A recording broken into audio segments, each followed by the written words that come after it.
स्वयं चंचुला देवी ने तुमरुका जी से किया।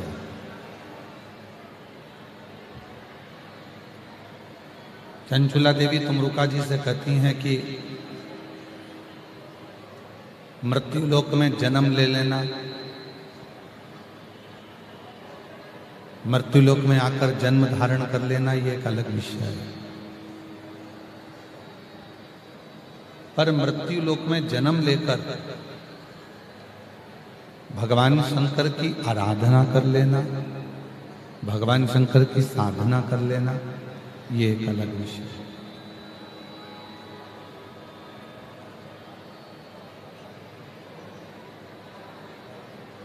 भगवान श्री राम जी जिन भगवान शंकर की साधना करते हैं, आराधना करते हैं और लंका का राज्य प्राप्त कर लेते हैं, भगवान कृष्ण शिव की आराधना कर कर, भगवान शंकर की आराधना कर कर अपनी 16,108 रानियों से संतान की प्राप्ति कर लेते हैं।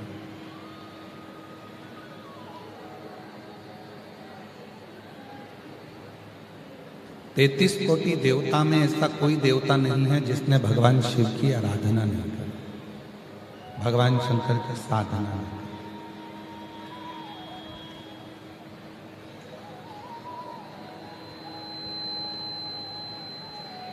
ऐसी कोई वस्तु, ऐसा कोई सुख, ऐसा कोई वैभव इस मृत्यु लोक का नहीं है जो भगवान शंकर आपको दे नहीं सकते। ब्रह्मा ब्रह्म लोक में निवास करते हैं, भगवान विष्णु वैकुंठ लोक में निवास करते हैं। और यदि इस मृत्यु लोक में अगर कोई निवास करता है तो वो मेरा देव अधिदेव महादेव निवास करता है, मेरा शिव निवास, मेरे ओघड़दानी, मेरे शंकर, मेरे त्रिकालदर्शी, मेरे कैलाशी, मेरे अविनाशी निवास करते हैं।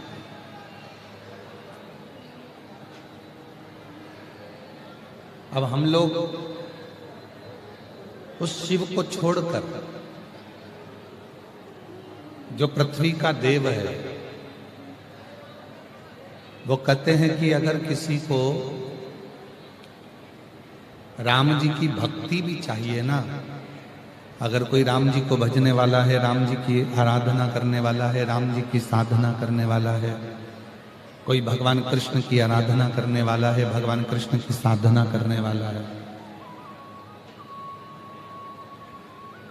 यदि उसको भगवान श्री राम जी की आराधना करना है, यदि उसको भगवान श्री कृष्ण की साधना करना है, भगवान राम की भक्ति करना है, भगवान कृष्ण की भक्ति करना है, तो अगर उसे भगवान राम और भगवान कृष्ण की भक्ति करना है तो सबसे पहले उसको शिव की भक्ति करना पड़ेगा, तब जाकर उसको राम और कृष्ण की भक्ति मिलेगी।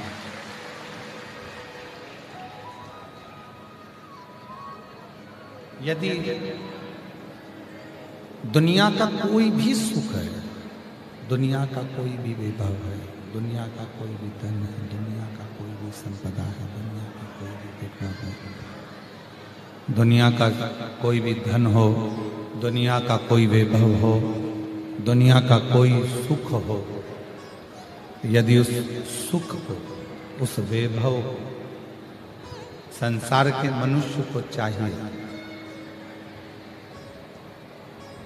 तो शिव की साधना करें। भगवान राम जी की भक्ति चाहिए तो भी शिव की साधना करें, भगवान श्री कृष्ण की भक्ति चाहिए तो भी शिव की साधना करें। और यहां तक शिव महापुराण की कथा कहती है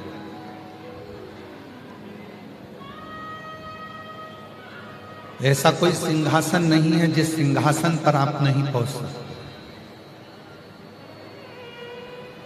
पर उस सिंहासन पर पहुंचने के लिए आपको शिव की साधना करना पड़ेगा, भगवान शंकर की भक्ति करना पड़ेगा। अपने मन में, अपने बुद्धि में, अपने चित्त में, अपने हृदय में एक नम्रता का, एक दया का भाव लाना पड़ेगा। जैसे जैसे कलयुग बढ़ता जा रहा है, जैसे कलिकाल बढ़ता जा रहा है, वैसे वैसे लोगों के भीतर से दया समाप्त होती चली जाती है।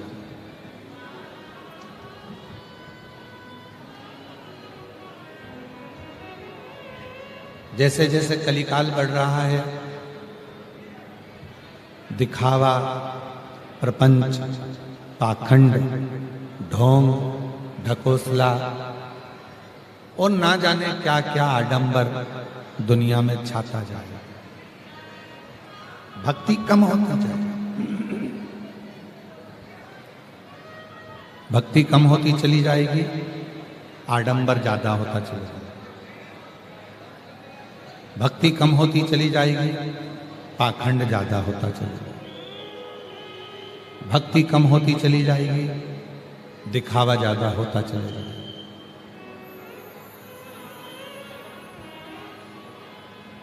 और आज हो क्या रहा है? जो ज्यादा दिखावा करता है वही श्रेष्ठ कहला रहा है। भक्ति लोग कर कहां रहे?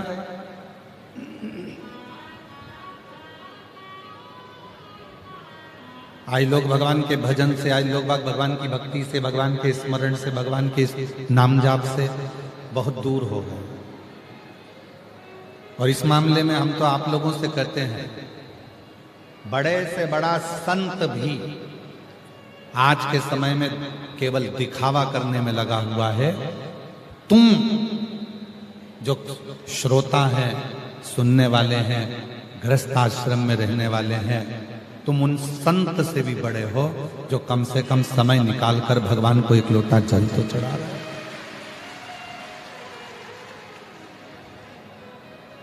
तुम उनसे भी बड़े हो। कम से कम समय निकालकर भगवान के मंदिर जा रहे हो, समय निकालकर भगवान के मंदिर में पहुंचकर एक लोटा जल चढ़ा रहे हो। जो जितना जितना दिखावा कर कर कर बहुत महान बनता चले जाता है, वो परमात्मा की भक्ति से बहुत दूर हो जाता है। उसके मुख से भगवान का नाम निकलता ही नहीं। वो मंदिर, देवालय, शिवालय जा ही नहीं सकता, क्योंकि उसको आडंबर से फुर्सत नहीं, उसको दिखावे से फुर्सत।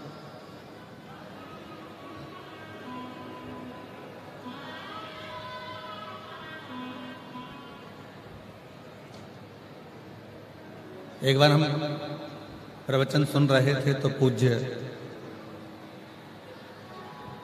राम कथा के परम रसिक, परम श्रद्धेय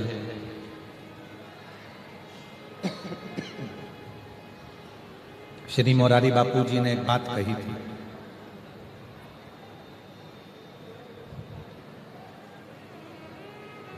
भोगी को, योगी को, रोगी को, ढोंगी को नींद नहीं आती। जो योगी है, योग में लगा हुआ है, परमात्मा की भक्ति में लगा हुआ है, उसको भी नींद नहीं आती भगवान की भक्ति को कैसे प्राप्त करें।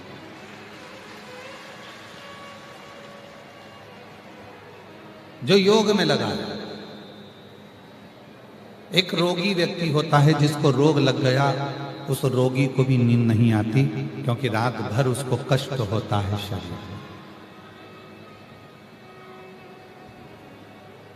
एक भोगी जो भोग में डूबा हुआ है, काम वासना में डूबा हुआ है, आसक्ति में डूबा हुआ है, उसको भी नींद नहीं आती।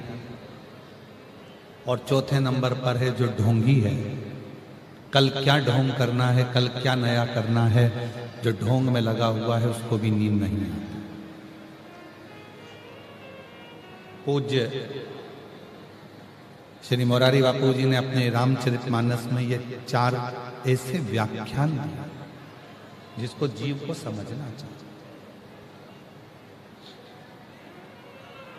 आज पूरी दुनिया केवल दिखावे की रही, भक्ति समाप्त हो, भजन समाप्त हो। रुद्राक्ष की बहुत सारी माला पहन लो, दिखावा कर लो, भगवान मिलेंगे ना मिल सकते। खूब सारा चंदन लपेट लो, खूब लंबे लंबे बाल बना लो, खूब अच्छे अच्छे कपड़े पहनकर 2-4 लेक्चर दे दो, भगवान प्रसन्न हो जाएंगे? नहीं हो सकते। वीर शैव लिंगायत संप्रदाय के 63 नयनारों की कथा आती है।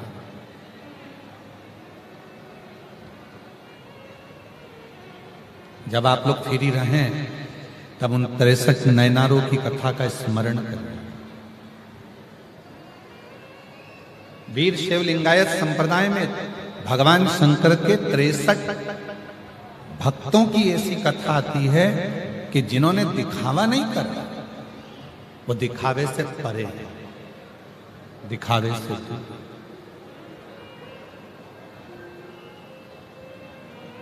और हमको खुशी होती है जब कोई कथा कराने वाले व्यक्ति, कोई कथा कराने वाली समिति दिखावा ना करे तो कथा कहने में भी आनंद आता है और कथा श्रवण करने में भी आनंद। दिखावे से परे हो। और हमने इस समिति को देखा, श्री बहिराम देव सेवा समिति जो है, शिव महापुराण समिति आरणी यवतमाल की, कोई दिखावा, किसी तरह का कोई दिखावा यहां नहीं है। पर भक्त का, शिव के भक्त का सबसे बड़ा लक्षण ही यही है कि उसको दिखावा अच्छा नहीं लगता।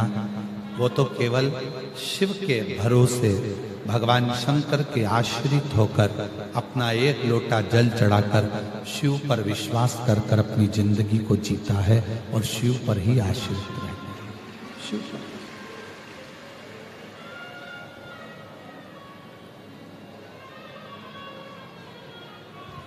अभी हम जयपुर में थे, 2 दिन हम सबसे मिलते हैं, 5वां दिन छठा दिन, और मिलने का समय भी लगभग पक्का रहता है। शाम के 7 बजे मिलते हैं, 7:30 बजे उठ जाते हैं। पूरे 7 दिन में केवल 2 दिन मिलना होता है, चाहे वो कोई भी आए। शाम को 7 बजे से 7:30 बजे हम सबसे बस आधा घंटा। अब आधा घंटा में आप लोग कैसे मिलोगे, क्या बोलोगे? श्री शिवाय नमस्तुभ्यम बोलो, हाथ जोड़ो, प्रणाम करो, चलते। हम आप लोगों से ज्यादा बात भी नहीं करते।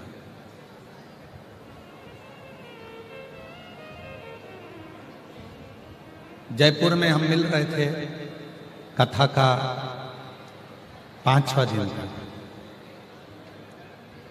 एक लड़का आया,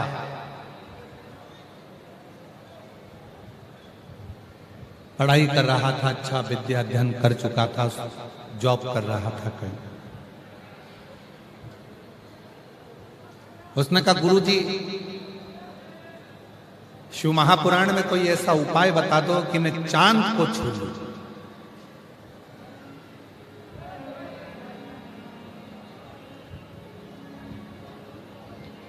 शिव महापुराण में कोई ऐसा उपाय बता दो कि मैं चांद को छू लूं। हमने उस लड़के से कहा, बहुत बड़ा उपाय है शिव महापुराण में चांद छूने का।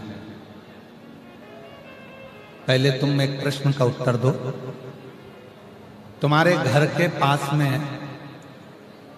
6 घर छोड़कर कौन रहता है, उसका नाम बता। ओ गुरुजी, कोई हमको उसका नाम याद होगा? घर के पीछे 3 घर छोड़कर कौन रहता है, उसका नाम बता। आज के व्यक्ति को पड़ोसी के ऊपर दया नहीं आती, पड़ोसी के ऊपर पड़ोसी का दर्द महसूस नहीं करता और चांद छूने की बात करता।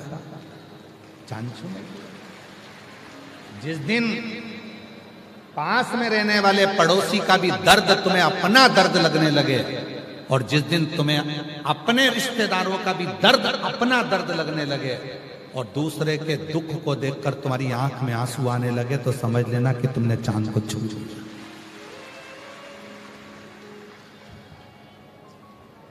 चांद छूने से पहले घर में रहने वाले माता पिता का दिल तो छू कर देखो। चांद छूने से पहले जिस अर्धांगिनी को तुम लेकर आए हो, जिसके साथ तुम शादी कर कर लाए हो, जिस पत्नी को तुम घर में लेकर आए हो, उसका आदर कर कर तो देखो, उसका भी तो हृदय छू कर देखो। चांद छूने से पहले घर में जितने सदस्य रह रहे हैं उनका भी तो दिल छू कर देखो, तब चांद छूने जाना और चांद छूने का मौका फिर अपने आप मिल जाएगा। अपने आप हमारे अपने तो हमसे हृदय नहीं रहता। घर में पत्नी रह रही है, उसका मुंह फूला रहता है, पति रह रहा है, उसका मुंह फूला रहता है, बच्चे रह रहे हैं, उनका मुंह फूला रहता है, माँ बाप रह रहे हैं, उनका मुंह फूला रहता है, कोई एक दूसरे के प्रति प्रेम प्रकट नहीं कर पाता, तो क्या चांद छू, कैसे चांद छू?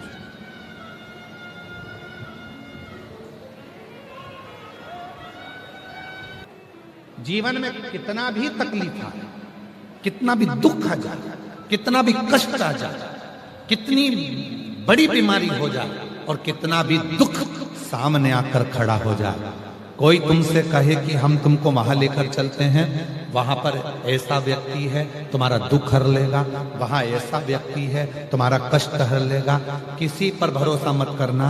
अपने घर में से तांबे का एक लोटा उठाना, पानी भरना मटके का, हंडे का, और लेकर सीधे शंकर के मंदिर में जाना चालू कर देना, तुम्हारा दुख कटना प्रारंभ। किसी आडंबर में मत जाना, किसी दिखावे में मत जाना। जैसे जैसे कलयुग बढ़ेगा, स्वयं तुमरुका जी कर रहे हैं चंचुला। और शिव महापुराण का सार्थत्व, जब शिवपुराण विराम होती है, आपने पूर्व में भी जहां शिवपुराण सुनी होगी, जो श्रोता पुराने सुनने वाले बैठे होंगे वो जानते हैं, शिव महापुराण जब विराम होती है तब भगवान शंकर पार्वती जी तुमरुका जी से कहते हैं कि तुम्हें दक्षिणा में क्या दो। शिव महापुराण के विराम की दक्षिणा में तुमको क्या, मैं तुम्हें दक्षिणा क्या प्रदान। और आप सभी ने कथा में सुना है, तुमरुका जी हाथ जोड़कर कहते हैं भगवान शिव जी से, ईसर गोरा जी से, अगर दक्षिणा में देना चाहते हो